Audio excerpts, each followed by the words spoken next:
is a synthetic dubbing. I don't know where I got this. I got a ton of this green stuff. For the thorax, I'm using an Antron. Here's your basic color. For legs, we're going to use wood duck. Now, some people call this wood duck. I've heard also them refer to this thing as summer duck. So if you ever see a recipe and it says summer duck, this is what they're looking for. We call it wood duck. So there is some variations in the description. Deer hair, and the key about this deer hair, and I don't know how well this is going to show, can you see how small the black tips are? George, is it showing up good or not? They're very, very tiny black tips. You want very, very short black tips for this fly. Okay. There's a lot of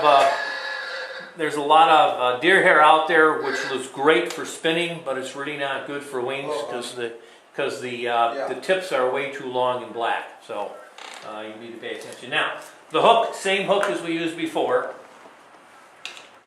Again, I'm tying on 12s, and the reason I'm using a 12 is so you can see what I'm doing. Otherwise, it gets too small. But again, this fly would be 12 on the big size, down to maybe 18 on the small size. Black caddis get down to 20s, don't they, George? Little black caddis. Good. You could just for a black caddis down to a 20 if you wanted to.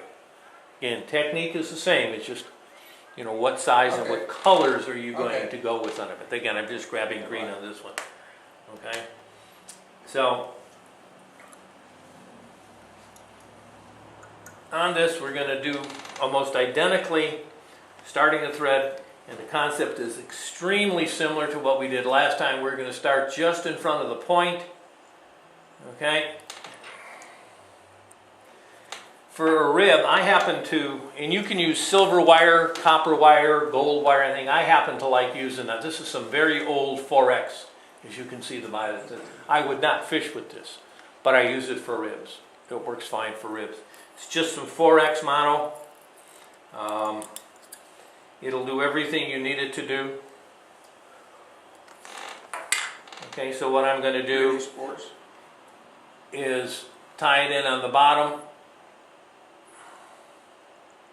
You notice the old, let me show that again. So it's sometimes very difficult to get the right length when you're tying something in. So if you can notice, can you see how long I've extended beyond where I need to tie it in? I'm going to take 2 turns. Now watch the tip of that. I can retract it to where now it's right where I wanted to tie it in. I don't have to try to tie in that little bitty nub. Okay? And so now I'm going to just bring my thread back, all the way back to the bend of the hook again. And where's the bend? So when I come to about a 45 degree, and I'm far enough around the bend. That's the closest I've ever found anybody to describe it, and I got that, believe it or not, from Al Beatty. As far as, okay, where is, because nobody has a hard answer when they say how far down the bend. He's the first guy I ever heard say, and this is where I stop it, I create to 45. I like that because it becomes a consistent point. You're not moving it all the way around the bend. Some folks tie things a lot further down the bend, some not as far. So in this case, you end up with a very, very nice and simple confirmed length every time you tie, so you can redo the fly 100 times over and it'll look the same. Okay, a little dubbing for the body.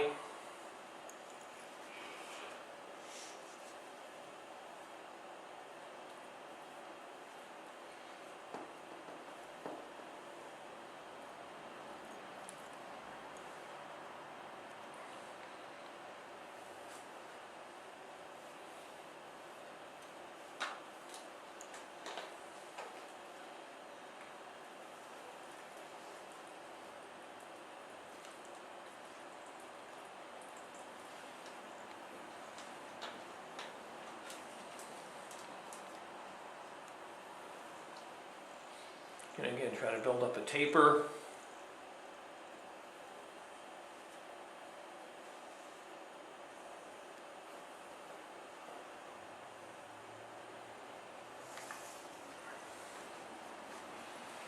Okay. And now what I'm going to do is I'm going to counter rib this. How many turns? I don't know, whatever looks good. 4, 5, 6. 3, 9, whatever. Now what I do when I counter rib, I always take 2 or 3 turns around the bare shank. Then I take my thread, I don't know if you can see this, but I'm now wrapping back. Can you see where I folded right there? I folded that back over to lock it in. Just a way of grabbing a reverse rib. Because usually when you reverse rib, it's real hard to grab it and tie it in nice and neat. And I found that to be one of the easiest ways, as far as I was concerned, to do a nice, neat reverse rib. Okay, so now I've tied in my, my body. What I'm going to do is I'm going to take a large segment of the pheasant tail. Okay, and what I'm going to do is I'm going to tie it in with the butts that I cut off the stem, because here's the tips, the butts to the back, and tie this in right snug up against where the body ended, and cut off the excess tips because I don't need them. Okay. Now the next thing I'm going to tie in is going to be my deer hair. And I'm going to take a segment of deer hair that is equal to, but not greater than, the gape. Because you want a fairly heavy section of deer hair.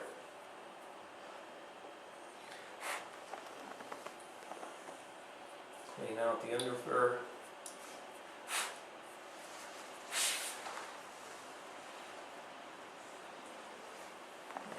Stack it.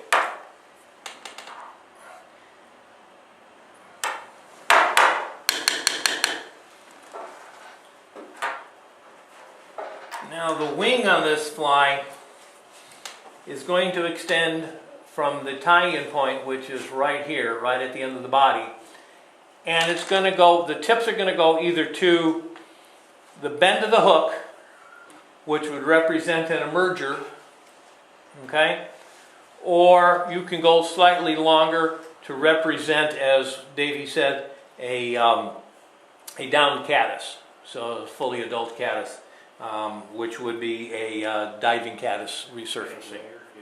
Okay, so we're going to measure our wing, and I'm going to do it right there.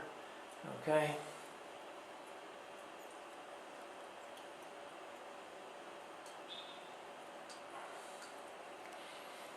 Okay, and then clip off our butts. Now, the way I wrapped that, I've actually wrapped through those butts. I don't know if you paid attention, but as I was wrapping forward, I was wrapping through all of these butts that I'm now cutting off the long stuff up. So you were wrapping forward towards the eye? Yes, I was. I was wrapping right through the butts that I'm now clipping. Why did you do that? Strengthen it, make sure it's tied in. It doesn't. Two things happens. It doesn't spin, and it ties it in tighter. Because if you just try to tie in that big lump all on top, the problem is the tendency is sometimes that middle section wants to just pull out because you only tied around the outer part of it if you didn't get enough torque on it. I'm using 8/0 thread, so this way I can get the torque and make sure I'm all the way. Can you see? See where my thread is? My hair is tied in right back to here. Can you see that? Okay. So at this point, I'm going to take my wood duck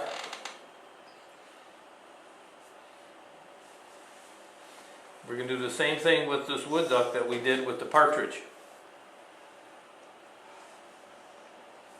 Just going to take out a few of the fibers, cut off the tip, and as you can see, I can reuse this thing about 6 or 8 more times.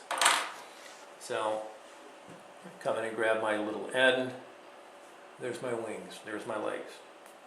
Okay. Need to get them down a little more. There we go. I want them downward. They were too far, pointing too far back. What's the 7-flight technique, that defeo or whatever it is, where you tie them in through the stem and Pull them through. Yeah, that was DeFeo back in New York who came Yeah. up with that thing back in the 30s, I think. Yeah, for time, like Yeah. throats or whatever. Yeah. Yeah, he used to use them for throats is what he did. And you left the stem on them. Yep, pulled it Pulled it back, up. which is what I did there. Cut off our excess, and now my legs are in. Now, to dub it. Yeah. I was in such a hurry, I got to dub it here. I was talking about the next technique, and I hadn't finished it. I have to dub the thorax, which is what we're going to do here. Again, whatever fly or caddis that you're intending to mimic is what you do.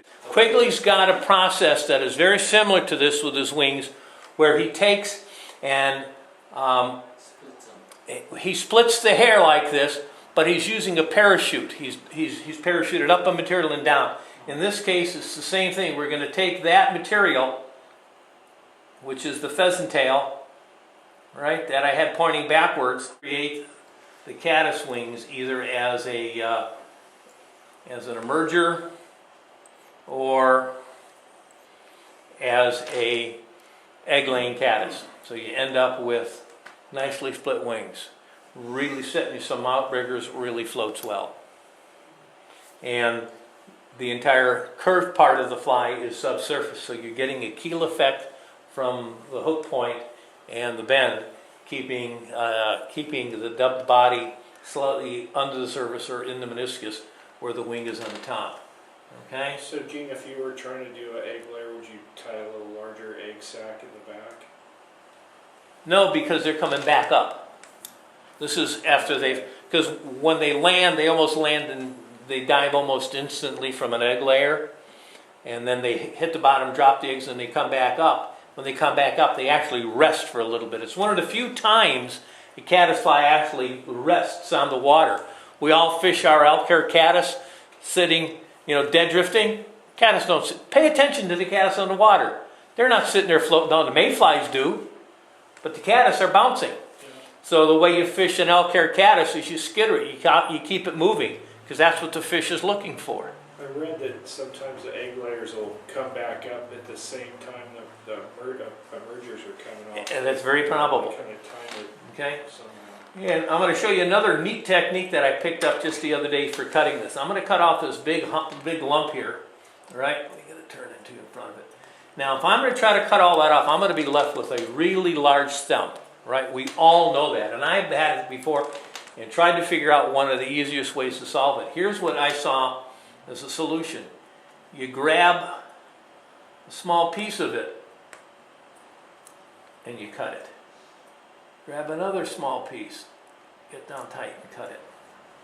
And another. You do these in pieces, and the end result is you end up with less of a big lump than you would trying to cut that whole group. And I found that to be a real interesting concept. See how nice and tiny that is? So now, to finish that off as a head, it becomes quite simple. And then a whip finish. Yeah. I can break them off close to. Some guys are breaking them. Personally, it scares me to break them. I'm afraid everything's going to fall apart. That's a personal opinion, and if you want to be brave enough and break them, and it works, by George, go do it.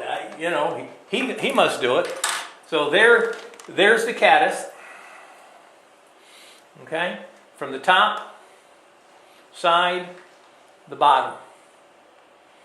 And it rides really nice. It is actually very easy to see. You see this as well as you will in elk-hair caddis, because these actually, a lot of them are laying actually onto the water, but as you can see up in here, there's quite a few of them that are actually standing up. Okay, now I don't like using greasy materials for floatings. I use Shimazaki. What I would do with this fly is I would coat my hair with CDC oil and let it soak in there and then blot it dry, so that as I needed to get it to float again, I toss it in some Shimazaki or frog fanning, dust it off with a false cast or two, and put it back on the water. I prefer to do that than some of the other types of floatings.